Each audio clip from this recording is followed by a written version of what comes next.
Эмээгийн хойтох. Амуур мужийн иргэн Ааче. Миний ээжийн их эмгэн Нёвела Пауловна олон хүүхэдтэй тариачин айлаас гаралтай ба хүмүүсийг шүдний өвчин ёломтох нүдний өвдөг гарахад эмчлэн амьрлуулдаг сайхан сэтгэлтэй хүн байлаа. Тэр 84 наснда таалал төгсөж аниргүй ертөнцид амьрлангуйн дүрд хувилсан мэлээ. Харин аавын ээж эмээ амьдралынхаа туршид хүмүүст сайн сайхан үйл огт хийгээгүй нэгэн амьтны амь хөнөх, үрж сүйтгэх, хараал хийх нь түүний шалгарсан мэрэгжил байлаа. Тэр харын талын эд шидийн тарин унших мөртлөө түүнийг хиндэж өв замтламжлуулан орхисонгүй. Эмгэн намайг нялх балчраас маань үзэн ядна. Гол буруу нь би эцэгтэйгээ биш ихтэйгээ адилхан төрсний хэмгинлээ. Ер нь мань эмгэн өөрийн ач нарт огт хайргүй бөгөөд бид түүний гараас хэрчим талх хүртэж үзээгүй билээ. Тэр нялхас руу хараа хандуулдаггүй ба харсан бүр нь өвдөж зовх эсвэл үхэн. 86 наснда эмээ насан эцэлсэн боловч юу болсон гэж. Бид бүхэн талигаачийг ганцаарнгийн орхин гарсны хойно айл хөршийнхэн цагдаа дуудсан байлаа. Учир нь тэд ахын дүүс нь эмээгээ балбаж байна хэмээн андууртал дуу шуугаан сонсогдсон байна. Авсанд хөвтөж буугнажхад бүх биеийн нүдүүлсэн бит хөх толбоор дүүрч нүд нь хагас сансан үзэгдлээ. Оршуулгын өдөр ямар байсан гэж санана. Ёстой л галав юулж хүйтэн жих хүн, салхи шуурга, цалсан шамраг холилдох нь аимшиг гэсэн үг. Өр хүүхдүүдээс нөөр хинч түүнтэй салах ёс гүйцэтгсэнгүй. Оршуулга дуусч цэцэг тавьж эхлэхэд би түүний загалмайд цэцгийн хэлхээ өргөхөөр очлоо. Энэ мөчөд миний хоёр хөлийг хинэгэн тэрэн авч гжиг хүртэл зууралтлаа.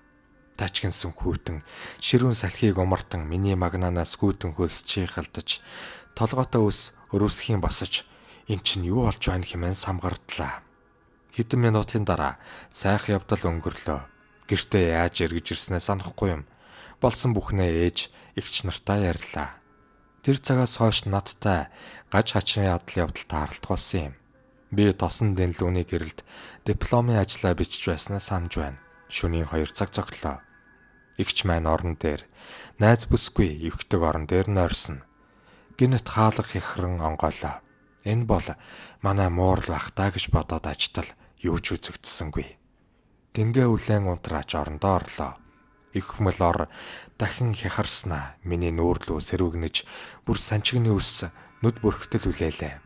Би алмайран хөшиж димийл үсээ хойш илтэл баруун нүдэнд гал бутарталд илсэж зад зогсно. Одоо мэдгэцгүйц сорь болон үлджээ.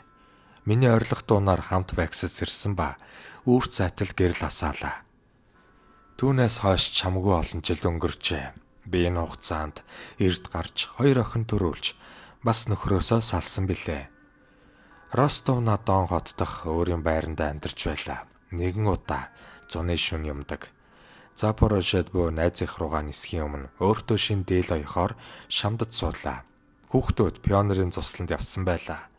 Халуун гэж чихтэйхэн тул цонхоо цэлийтэл нээж дан цамцтай хатал бөхчөнд нь. Гинэт нүдний өмнөр ямар нэгэн гал мэт гэрэл үзэгдснэ. Цонхны өшиг хоорондоор өнгөрч галтгооны өрөөрөө нислээ. Би маш тайвнаар өөрийн ирэхгүй. Эзэнтэн минь чи ороод ирэлтээ хөвчлөлтэй байх биш үү хэмээн хэллээ. Яагаад ч ингэж хэлснээ өөрөө мэдсэнгүй. Миний дээр нь юм ойж байсан ширээний урд сандлууд байв. Тэдний нэгэн дээр утаатсан саарл үйл ирд сууснаа. Нөгөө сандал руу шилжин байрлаж дараа нь миний өвдгөн дээр тогтлоо.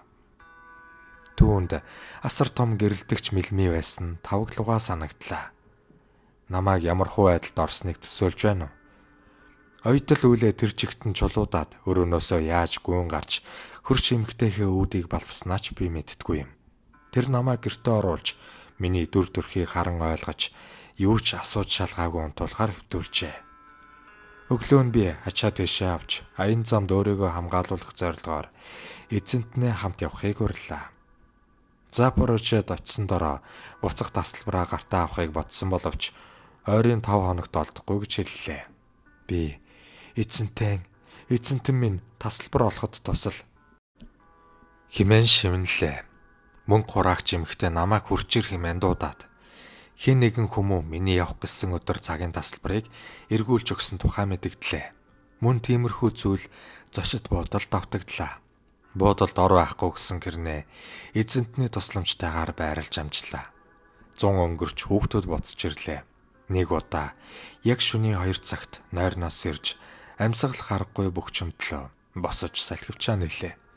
Манай байрны тааз өндөр агаар хүрэлцээтэй авч бөхчөмдөн орондоо ортол миний араас хэн нэгэн бүлэрхэг хүмүүн ирж ор шажигнтал суулаа. Тэр хүн эр баргил хоолоогоор бовтнох авч үгнээс ойлгогдно. Гэрэл асаагаад нойр холжлаа.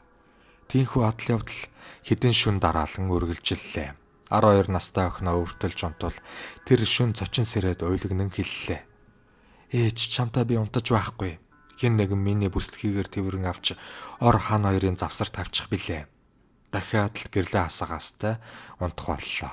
Дараагийн шөнө 8 настай хүүгээ өртөллөө. Тэр захад унтсан юм.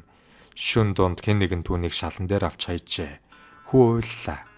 Би хүүхдүүдэд айлгахаас имэж учрыг хэлээгүй ба цөллөгт суугаа ялтан шиг шүнжин байх боллоо. Хүнд хэлэхээс зовно. Учир нь би Ростов хотын их сургуулийн эрдэм шинжилгээний ажилтан байлаа. Хүнд хэллээ гэхэд надаар тохуурхан инээлдэн шүү дээ. Хилээ хадсан ганцаараа тарцж байснаа нэгэн хашаанд байдаг настай эмгэнд сэмхэн бараалхлаа. Эмгэн надад нэгэн хуудсан дээр бичсэн. Манай өвөг дээдсийн мөрөглийн уншилгаа өглөө. Тийм зүйлээр зэвсгэлсэн би орой болоход цээжээр уншиж сурлаа. Чин үннээ өчгөд яг дарааллаар нь тогтоож чадаагүй гэж шөнө мөн л 2 цагийн орчим салхивчаа нэхээр явлаа. Урдын адил хэн нэгэн зэрэгцсэн гівтгийг ажиллаа. Хумгүй дээдсийн зарлигаа уншиж гарлаа. Хүмүүн биднийг ад сэтгэрээс ангичруулж хайрлах хэмээх үгийг хэлмэгц мөнөөх аюултай хий үзэгдэл орноос хөөрч миний өвдөг дээр халуун галаар цоонох мэт сэтгэл төрлөө. Шүн болоход тэр намайг иргэн ирж хан талаар хэвтэх ба буурал тэргүүнтэй эзэнтэн өсөрхөг гараараа намайг тэвэрнэ. Ятаж идэр залуусан бол даанч царл буурал юмтай яахсан билээ хэмээн бодсноо сэтгэлтэй дээдсийн зарлигийг уншихудаар холдон одлоо. Дараачийн шөнө мөн тэр үзэгдэл давтагдсан ба ялгаатай нь хан талд биш орны ирмэг дээр хэвтлээ. Өглөө нь гэртээ дахин ирэхгүйгээр шийдэн гарлаа. Хүүхдүүдээ ээж дээр хүргэж өгөөд өөрөө найз бүсгүйтэйгээ түүний их чих рүү очлоо. Эгч нь надад зойронд 20 жил хадгалсан аршаанаасаа өглөө. Хагас литр ариун ус хийж өгөөд байрныхаа хан туурга цон хаалга руу цацан ариутгаад шохоогоор загалмай зур тус болж мэднэ гэлээ. Би найз бүсгүйтэйгээ гэрлүүгээ явах зам зуур надтай тохиолдсон сүүлчийн адал явдлаа ярьж инээлтлээ. Тэр зарим хүмүүс азтай байх юм. Чиний гэрт чинь цачин бараалхаж байдаг. Харин намайг үл тоох юм хэмээн хошигнолоо. Би түүнд хэрв чи хүсэх ахвал өнөөдөр түүнийг чам руу илгээ эмзгэж хариу барьлаа. Тэр надад аягуулсан салж одлоо. Гэртээ харж бүх хан туурга аршаалж газар сайгүй загалмай зураад тайвширлаа. Хүүхдүүдээ явуулаад хүний нүднээс талд би харин ч нэг дөвчгөнлээ. Ах дүү нартаа хэлсэнгүй. Учир нь тэд чин сүжигтэнгүүд боллоо. 3 өдөр өнгөрлөө. Манад чив чимээгүй.